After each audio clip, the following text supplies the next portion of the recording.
All right, so what we're going to do is we're going to talk about a new perspective that I have that I think will be helpful for anybody watching this, and it'll be usable for helping people to understand how to experience the best possible mental health in a Catholic context. I'm going to explain three different ways that we can deal with mental health and the spiritual life in this video. Essentially, let's just begin with a very simple understanding of the spiritual life of a Catholic saint, for example. So let's just say we have somebody like St. Padre Pio. So St. Padre Pio is living a life of mental prayer. He has a kind of interior life where he is practicing a kind of focused type of prayer, and he is living that authentic Catholic life in his interior experience. He also has the ability to read souls. So this is an amplification of his intellect. It is widely known that he had this ability, and he could pray and bring about healings in other people. So that is, we see this kind of threefold aspect. We see his heart is involved in prayer, his mind is given these abilities to know things, and he also has this gift to be able to deal with the body in terms of healing. So we kind of have this picture of the life of a Catholic saint. The thing that is so helpful, we have to have this as the core of our mental health, of our spiritual life, of our interior life. This has to be our core. But there's a lot of experiences that I've had in my life which have given me different types of mental freedom. And I want to share these with you very briefly so that you can understand how to safeguard this type of interior life to which we are all called. And so we're going to kind of bring everything full circle back to how we can better guard that interior life that is the ideal for us, that we see in people like St. Padre Pio. How can we better protect our minds, defend our minds, and function at the highest possible level and deal with the problems that we are faced with? And I'm sorry that my voice is a little scratchier. So something that I want to share briefly is that when I was in middle school, I had various different anxieties, including different obsessive thoughts. One of my great fears was that I would go crazy. And so because I was so afraid of going crazy, one day, all of a sudden, I was so terrified that I thought, oh no, I'm going to go insane. And so then my mind just got all messed up from that. And as a result, something happened. I learned eventually how to do Eastern meditation. And eventually I encountered the book by Eckhart Tolle, which my mother gave me when I was a little kid, basically. I was in ninth grade about. And Eckhart Tolle's book, The Power of Now, enabled me to observe my mind in an objective way and see the type of thoughts. So I remember the joy of being able to see the thought, that my mind saying, you're crazy, and just noticing it as a thought popping up into my mind and realizing that I was free. And so it really felt like when I was using the techniques of the power of now and Eastern meditation, it felt like eventually that I was the divine. Because there's this sense in which when you are aware of your own thoughts, you have a sense that you are God. Because you are the thing in which everything's happening. What's the problem here? The problem here is that, you've only found your soul. You've only found your soul in this. And the problem is that your soul is analogous to God. And the problem is that essentially your soul, which is an icon of God, is being used as an idol. You're seeing it and saying, hey, I'm aware of everything. That means I'm like the thing that is in which everything's happening. You're not actually the thing in which everything's happening, but your awareness is kind of like that. Because everything that's happening in your head is happening in your awareness, but it's mistaking those two things for the same thing. So, that's the type of freedom that I found for my mind early on. After I had my conversion to Catholicism, because this kind of approach eventually led to some side effects, that was kind of disturbing to me. I eventually converted. But what happened was that I no longer had a way of protecting my mind against intrusive stimuli like I did with this kind of guardrail of being able to observe. So this was very difficult.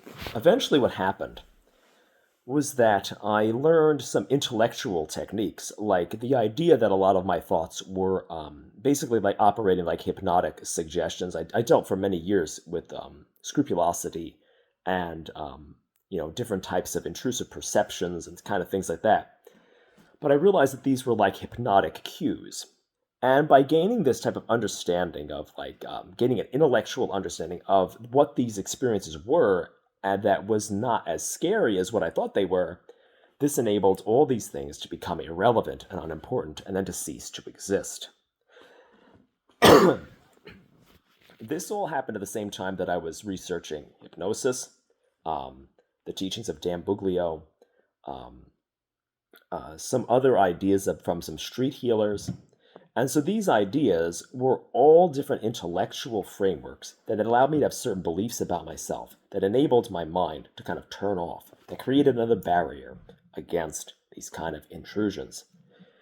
And so what I wanted to um, um, think about here is that you know these kind of thoughts can be the mind can defend against these kind of thoughts by when you are able to observe or when you are able to believe.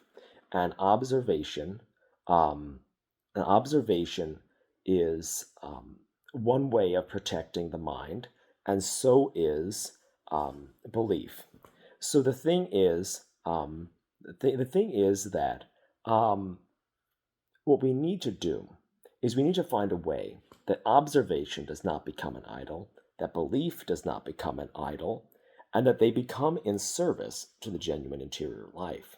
So the thing is that the problem with um, observation is that usually it ends up in this new age context where you think you are God. The problem with some of these other things, like things described by Pete Cabrera Jr. And Tom Loud, there are models of a Christian identity that operate kind of as an identity, which is a belief about the self, or even things by, I think the guy's name is Jonathan Welton. His book is Eyes of Honor. He uses these to deal with intrusive, impure thoughts. These beliefs, these new belief systems about the human person, are contain improper biblical interpretations. So the problem becomes you kind of get down here a counterfeit of the entire spiritual life, which happens only inside the soul. Over here, you get a counterfeit of the Christian life, which happens like on a lower level of mind. And what we really want is the life of like St. Padre Pio, which is up here. The problem is that when we don't use the available resources of a barrier made out of attention and a barrier made out of belief, and we just try to live the interior life, all the intrusions get in. And so the problem is that we need to have a way of holding these two extra barriers without making them into idols. We need to make them into guardians and extensions. We need to make them into fortifications and forward outposts of our functioning rather than make them into improper replacements for the authentic Christian life. And so what has to happen, essentially, is that we have to realize what these things are. Rather than thinking that we are aware and therefore we are God, we have to just realize that awareness is awareness. Rather than using improper scriptural interpretations to get Pentecostal type spiritual gifts and these type of things, we have to understand that these things are kind of maybe a supernaturalized preternatural gift or something like that, that is kind of not the be-all end-all, but is kind of analogous to the true apostolic gifts that we see in like someone like St. Padre Pio. But we have to understand how they are. The thing is that these things are much more widely available to people than the actual St. Padre Pio type gifts. So the thing is, when you understand these things rightly, they become usable, both to defend the mind against intrusions in the interior life, and also to express things like to use techniques of like words of knowledge, which is similar to St. Padre Pio reading souls, or to use healing prayer, which is similar to St. Padre Pio's ability to do healing work. When we understand these things rightly, we can actually make kind of forward outposts of our interior which make more widely available and more some kind of phenomena of the spiritual life, both in our own interior liberation and interior freedom, and in our ability to be able to care for others in a type of, praying for them and knowing about them. Um, so these things are of very great importance to our spiritual growth and to understand these things rightly. So I hope that this type of description of the way in which we can, extend our interior experience is somewhat helpful. And so I'm going to leave this video there because this is just a general, very, very quick outline of this technique. And I hope this is helpful in understanding how to redeem awareness practices, or these Pentecostal street healing practices, or the things about perceived danger, pain, or these intermediate understandings of just kind of what's going on in our heads, because we want to have awareness and belief be these kind of defenses that are helping us to live at our highest level of functioning, and not losing out on these outer defenses when we can have a much greater quality of life and a greater quality of the impact we can have on other people.